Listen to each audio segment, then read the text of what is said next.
नमस्कार। समय हो चला है देश विदेश की 5 बड़ी खबरों का, जिसमें आज बात होगी केंद्रीय कैबिनेट विस्तार की। बताएंगे कि किन किन दिग्गज नेताओं ने इस्तीफा दिया और मंत्री बनने की फेहरिस्त में कौन कौन से बड़े नाम शामिल हैं। बात करेंगे पश्चिम बंगाल की मुख्यमंत्री ममता बनर्जी की, जिन्हें आज हाईकोर्ट ने बड़ा झटका दिया है। चर्चा करेंगे पाकिस्तानी उन हिंदू शरणार्थियों की जिन्हें मध्य प्रदेश के मंत्री ने भारत की नागरिकता के प्रमाण पत्र सौंपे। बताएंगे एक ऐसे सीबीआई अधिकारी के बारे में जो ब्रिक्स सम्मेलन तक में शामिल रहा और किसी को उसके फर्जी होने की जानकारी नहीं हुई। अंत में बात करेंगे जम्मू कश्मीर में सेना के ऑपरेशन क्लीन की। तो आइए खबरों की शुरुआत मोदी कैबिनेट के विस्तार से करते हैं। पीएम मोदी कैबिनेट में बड़े फेरबदल और विस्तार की उल्टी गिनती शुरू हो चुकी है। विस्तार से पहले 12 केंद्रीय मंत्रियों की मोदी कैबिनेट से छुट्टी कर दी गई है। इसमें रमेश पोखरियाल निशंक, डॉक्टर हर्षवर्धन, सदानंद गौड़ा, बाबुल सुप्रियो, प्रताप सारंगी जैसे दिग्गज शामिल हैं। पीएम मोदी आज अपनी केंद्रीय कैबिनेट का विस्तार करने जा रहे हैं, जिसमें कई युवा नेताओं को मौका मिलेगा। वहीं पुराने नेताओं की छुट्टी भी तय मानी जा रही है। साथ ही अगले साल जिन राज्यों में विधानसभा चुनाव होना है, उसकी छाप भी कैबिनेट विस्तार में देखने को मिल सकती है। पिछले कई दिनों से कैबिनेट विस्तार को लेकर कई नाम सामने आ रहे थे। आज शाम को सारे सस्पेंस से पर्दा उठ जाएगा। शाम को होने वाले कैबिनेट विस्तार से पहले पीएम मोदी के आवास पर गहमा गहमी तेज हो गई है। मंत्रिमंडल में शामिल होने वाले नेताओं का प्रधानमंत्री आवास पर पहुंचना जारी है, जिनमें ज्योतिरादित्य सिंधिया, सर्बानंद सोनोवाल, शांतनु ठाकुर, पशुपति पारस, मीनाक्षी लेखी, अनुप्रिया पटेल समेत तमाम नेता पीएम आवास पहुंच चुके हैं। मंत्रिमंडल विस्तार से पहले पीएम मोदी ने संभावित मंत्रियों को संबोधित किया। सूत्रों ने बताया कि पीएम मोदी के मंत्रिमंडल विस्तार में आज 43 नेता केंद्रीय मंत्री पद की शपथ लेंगे। कैबिनेट विस्तार में 13 इंजीनियर, 5 डॉक्टरों को मौका मिलेगा। इसके अलावा मोदी की नई टीम में 11 महिलाओं को मौका मिल सकता है। कैबिनेट में 4 पूर्व मुख्यमंत्रियों को शामिल किया जाएगा। अगले साल उत्तर प्रदेश समेत 5 राज्यों के चुनावों को कैबिनेट विस्तार में विशेष अहमियत दी जाएगी। यही वजह है कि यूपी से कई नेताओं को एंट्री दी जा सकती है। इसके अलावा बिहार में बीजेपी के साथ सत्ता साझा करने वाली जदयू भी इस बार कैबिनेट का हिस्सा बन सकती है। जदयू पिछली बार कैबिनेट में शामिल नहीं हो पाई थी।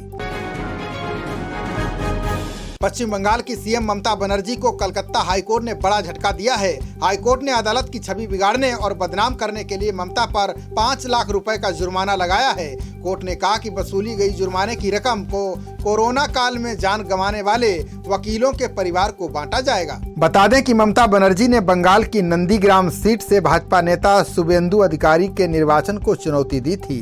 अपनी याचिका में ममता बनर्जी ने न्यायमूर्ति कौशिक चंदा के भाजपा के साथ कथित संबंधों को लेकर उन्हें मामले से अलग होने की मांग की थी, जिसके बाद नंदीग्राम केस की सुनवाई कर रहे जस्टिस कौशिक चंदा ने अपने ऊपर लगे आरोपों को निराधार बताते हुए ममता बनर्जी पर 5 लाख रुपए का जुर्माना लगाया है।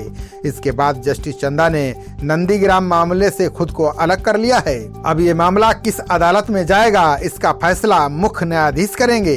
बता दें कि ममता बनर्जी के वकील का दावा था कि जस्टिस कौशिक चंदा को अक्सर भाजपा के नेताओं के साथ देखा गया था। इस मामले की सुनवाई खुद जस्टिस कौशिक चंदा ने की थी।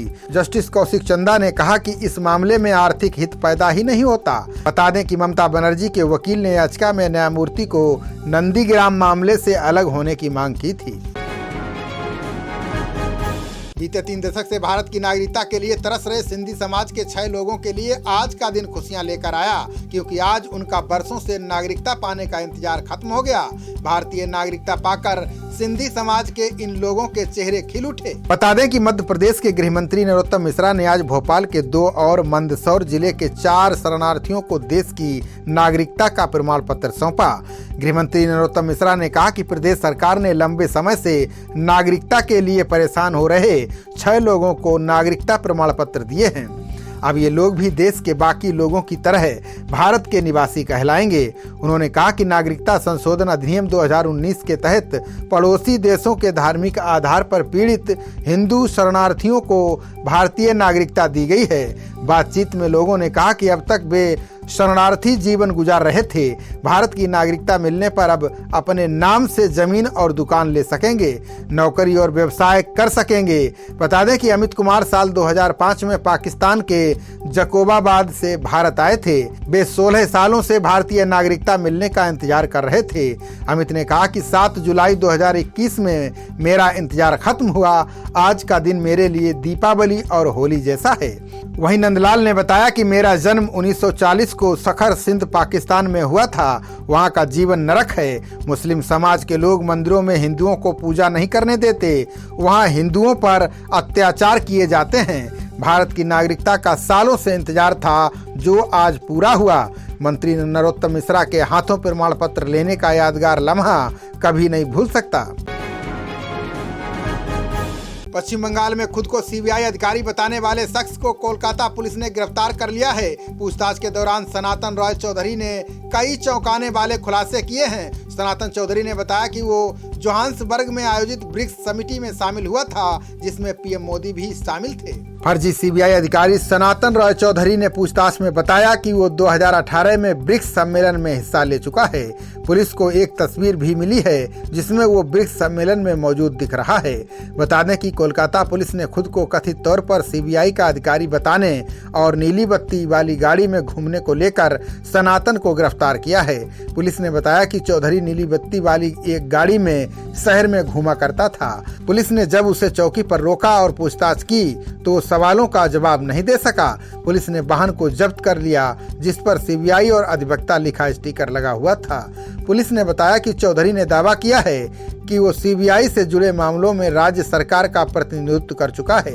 शुरुआती जांच में पता चला कि चौधरी गरियाहाट इलाके में 10 करोड़ रुपए मूल्य की संपत्ति पर अवैध कब्जा करने की कोशिश कर रहा था। अब पुलिस छानबीन कर मामले की तह तक पहुंचने की कोशिश कर रही है।